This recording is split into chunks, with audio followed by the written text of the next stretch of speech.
Welcome to Amp Life, the official podcast of De La Torre Orthotics and Prosthetics, located in Pittsburgh, Pennsylvania.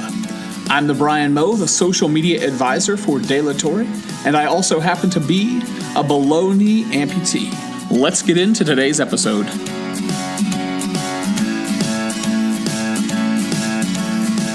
How's it going, everyone? I'm joined today by Vince and Steve, who are from Rushfoot, and they came in today and they were showing us about the new Rush Rogue, and I asked them if we could sit down for a couple of minutes and talk a little bit about the foot.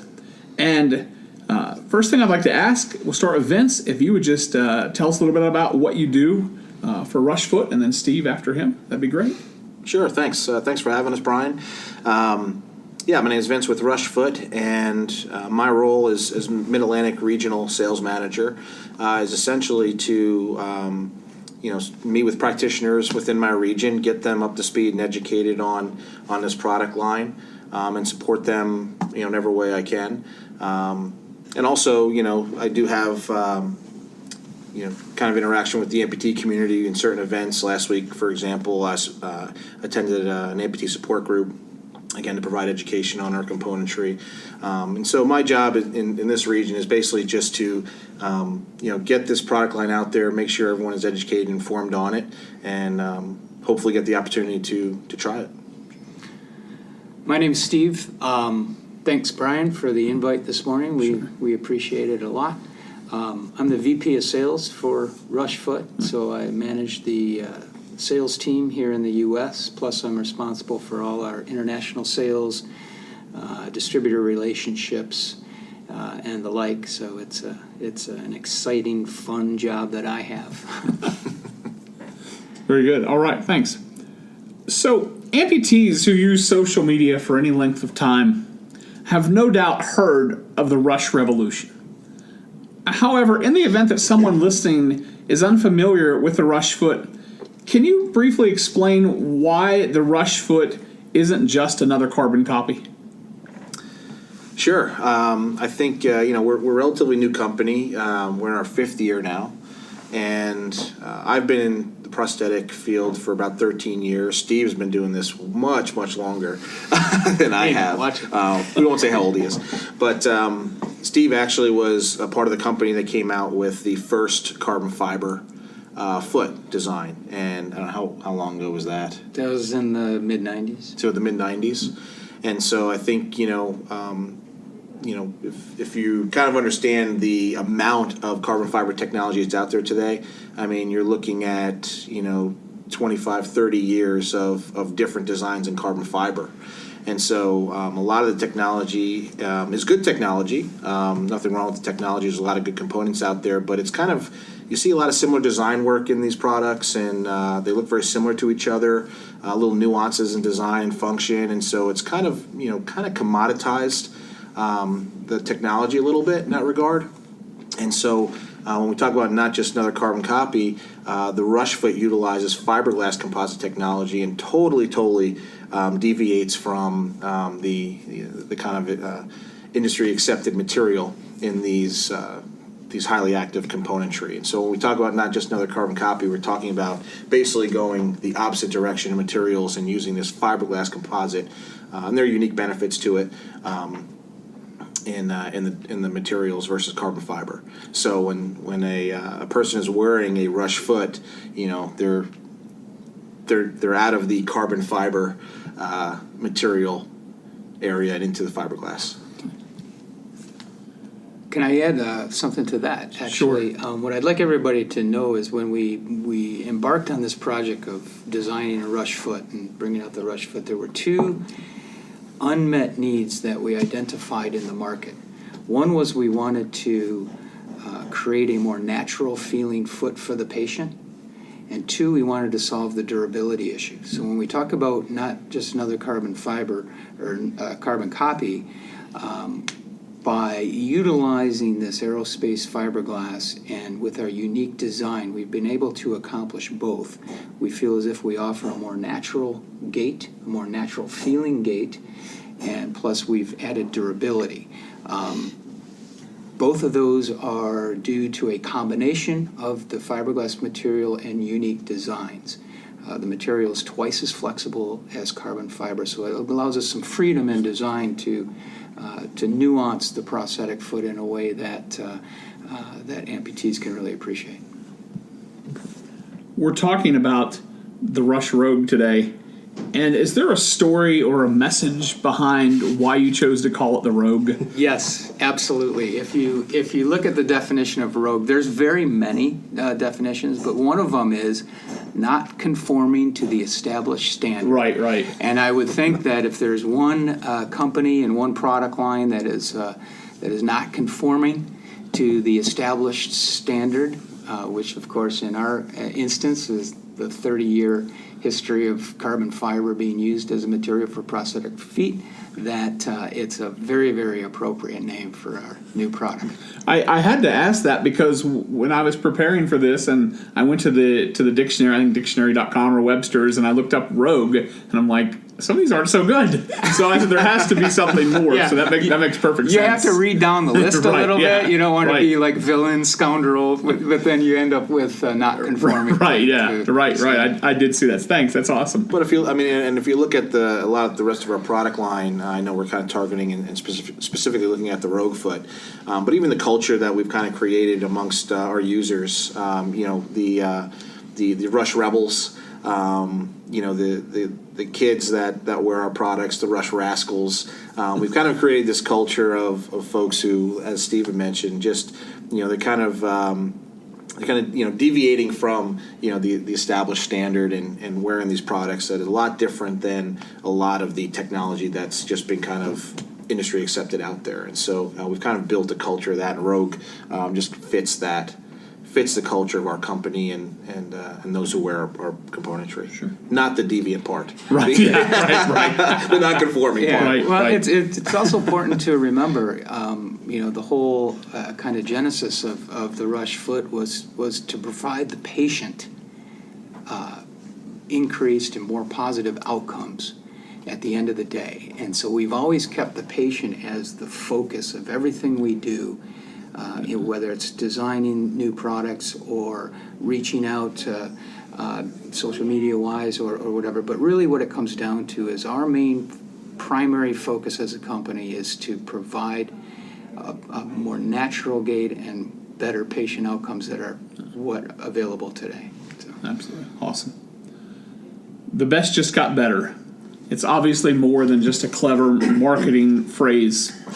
What can amputees like me, expect from the Rush Rogue with regards to increased comfort, mobility, and performance? So the Rush Rogue is the Rush 87 model, the foot module, with the addition of a vertical loading pylon and torsion adapter.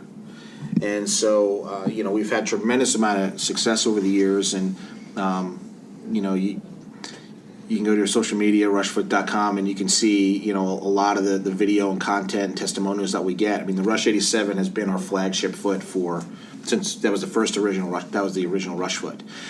And so, just all the overwhelmingly positive feedback on that product. How can you improve on that? And over the years, we get certain feedback from amputees looking for additional function. Hey, what if the Rush foot can do this or do that? And torsion was a big part of that. Torsion is that rotation that simulates ankle rotation. Sure. Not just multi-axis, which is kind of like a multi-plane Right. ball and joint kind of function. And so the Rush Rogue includes a vertical loading pylon, which essentially means you'll get additional vertical shock compression for high impact use, and then also transverse rotation, which allows that kind of ankle rotation. And so the users that have come out of the Rush 87 foot that have trialed the Rogue foot, their feedback is I cannot believe that you guys are able to improve on the Rush 87 foot and make it that much more comfortable. And so that, hopefully I didn't build too big of an expectation there, but that's been the user feedback. And as Steve mentioned earlier, that's really what is the bread and butter for our success is just just the unbelievable feedback that we get from amputees who wear this product. And so from the Rogue, that's what someone can expect is basically everything that the Rush 87 has offered them. and then some. So I think you've touched on this to a degree, but what benefits does the biomimetic ankle action offer amputees when compared to other rush feet? And as a follow-up, did I say that correctly? And can you tell our listeners what that word means exactly? Biomimetic essentially is a really super fancy term for coming up with an artificial or synthetic way to simulate anatomical function. Okay. So the ability of the rush foot through the design of materials to simulate this kind of ankle function is a biomimetic, gives a biomimetic ability and functionality. And so the Rush Rogue offers that, through that torsion. You'll see the term multi-axial thrown around a lot with these feet and how they function, and that is, as I mentioned earlier, kind of that ball and joint kind of function, but not so much the torsion or torque aspect to it. And so the Rush Rogue is going to offer both of those to really provide a super, super dynamic and realistic function very close to the anatomical ankle. Okay. But that's what the term means. Very, very fancy we took something artificial and made it feel like real. I looked at that word and I was like, I started saying it wrong immediately, and I thought, I might be in trouble. So that's good to get an education on what that means. Appreciate that. In addition to what Vince was saying, the original Rush 87 was recently a part of a clinical study that's been published just recently from out of the Mayo Clinic. Dr. Ken Kaufman at the Mayo Clinic studied the Rush foot versus 9 common carbon fiber designs and found that the Rush foot actually produces 31% more power, so power generation, 31% more power at the ankle than the carbon fiber feet tested. Wow. Now that's still only 50% of what the anatomical ankle could produce, but it's a significant advantage for the amputee, and that's why they are reporting they feel as if the Rush foot is more energy efficient, because it is. Right. And they're able to do more things for longer periods of time, so it's pretty exciting stuff. Awesome. That is indeed. In the video introduction for the Rush Rogue on the website, it states that using the Rogue is like walking on a pillow. Can a foot really be that comfortable? Well, going back to why our engineers chose fiberglass and the way they designed the Rush foot, fiberglass is inherently flexible material, and so it's very absorbent of ground reaction forces. Essentially, when you're walking, there's forces and pressures that can translate up through the prosthesis, through the socket to the residual limb. And fiberglass is it just gives a much more comfortable feel because of these properties of it. And so the material is one that can allow the foot to feel that way. Two, the design of the Rush foot is unique in that if you look at the heel, kind of the sole plate of it, we call it kind of a half rocker. Most carbon designs have a 2-point of contact system. You'll see a heel, a toe, and then there's kind of an arch built into the design in many of them. Our foot does not have that kind of archway built in, and one of the things that we wanted to do in the design, as Steven mentioned, is reduce the sensation of a dead spot or dead feeling at mid-stance typically, and that's when full weight is through the prosthesis at mid-stance. The design of this foot and this half rocker design allows this foot to at heel strike roll through in such a way to where there is no dead spot or dead space. And so it's kind of a continuous loading response throughout all phases of stance as you roll over the foot. And so that rocker feeling, coupled with the Rogue having this vertical loading pylon and having that compression aspect, just translates to walking on a pillow, so to speak. So just extremely, extremely comfortable. And it's not uncommon for us to hear feedback from amputees saying, I was having socket issues and certain socket pressures, and all of a sudden, they're gone. They just go away. Patients who have, had knee pain, it's just gone. Back pain, just gone.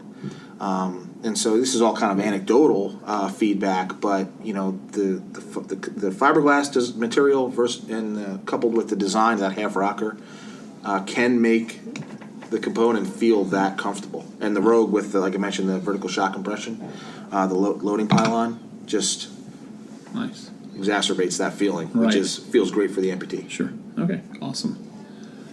One of the things that I really love about my Rush 87 is the ability that I have to confidently walk on various terrains, something that I was never able to really accomplish with carbon fiber feet.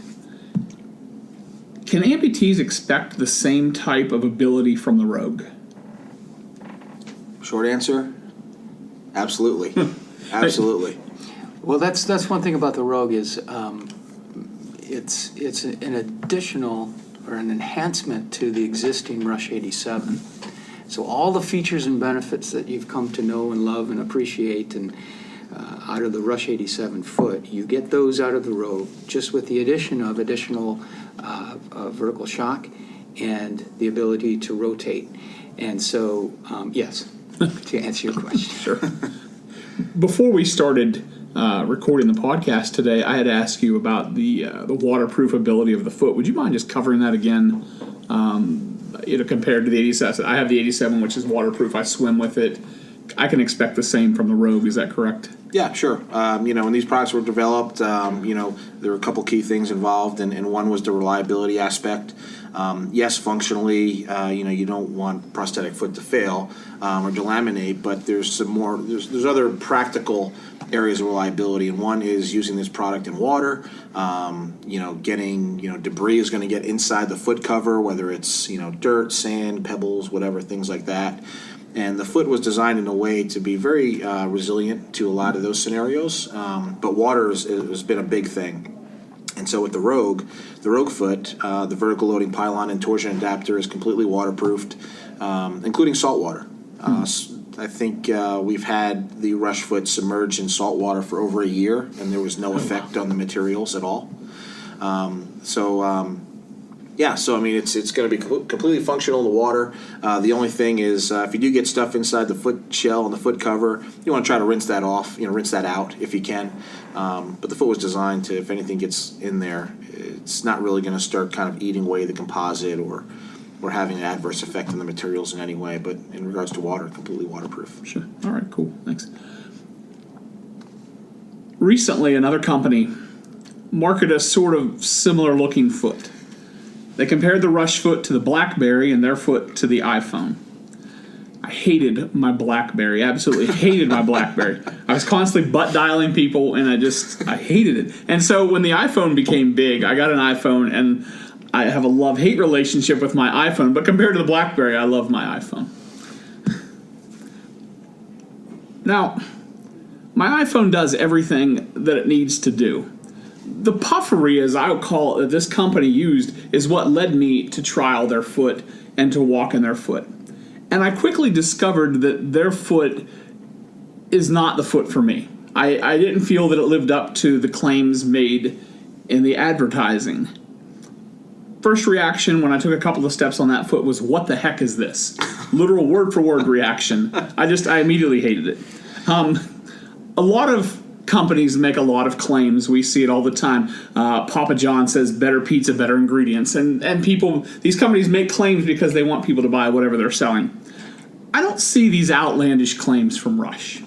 I don't see Rush comparing itself to cell phones, Twinkies, or anything else. Here's my final question. Does the Rush foot speak for itself? And if so, are the amputees who live the Rush life the best form of advertising? Brian, I'm going to answer that by saying both. Unfortunately, I have to say that it's because of both. The product does speak for itself in that our success is not by accident. It's driven by the outcomes of amputees who are wearing the product, plain and simple. Now, the other side of that is that the social media aspect, a lot of patients who are having these outcomes, these being able to do things they've never done before, want to share that. And in with the explosion in the recent decade of the ability to communicate worldwide in an instant, these people are, these patients and amputees are spreading the word of their good success. And so I personally receive messages from all over the world that have been connected through social media, whether it's Africa, Asia, South America, all over the world, people are connecting with us through social media, and it's fantastic. But it's all driven by the patient outcomes, the successes these patients are having with this. Yeah. And we've, we've kind of created a culture and a family, if you will. You'll see a lot of times on our social media, Facebook.com/RushFoot. You'll see hashtags Rush Family. Right. People will throw a question out there. Hey, I've tried this. You guys ever tried this before? What are your feedback? And you'll see like 30 comments, 30 responses, all different directions, all different ways. And so we've kind of revolutionized how, at least in the prosthetic field, how to kind of engage the end user. There's obviously you want to focus on the practitioner, and these are custom made, clinically prescribed devices, so they're not Snickers bars or Twinkies. So you can't necessarily market them as such. Right. But there is there's a lot through the social media aspect that really does kind of lend itself to providing validity to the outcomes that we're seeing. Sure. There's also the scientific aspect and technical aspect. We do have studies at Mayo Clinic that Steve had mentioned. The VA has studied, not necessarily our foot, but has come up with a study that our foot was a part of that came back with very, very favorable data in regards to how we function compared to some of the carbon fiber feet. And so, we knew early on that there's just a matter of time before there'd be other kind of true fiberglass composite feet out there. But the proof is in the pudding. I remember even early on when we started, and even when I started with the company, there was a lot of mysteriousness surrounding our product. Is it what's that yellow plastic foot? Right. Stuff like this. And so I think over the years we've been kind of campaigning and making the case not only clinically, but really focusing on the outcomes and empowering amputees to be informed about what's out there in terms of technology, and the outcomes are speaking for itself. So we wouldn't be shocked if there was other fiberglass feet that came out there that come to market eventually, because we know what we have. But there are significant design aspects to the Rush product that make it feel and function the way it does. Fiberglass is a big part of that, but you can't just copy a carbon fiber foot design in fiberglass and expect it to behave similar to a Rush foot. It's just very different.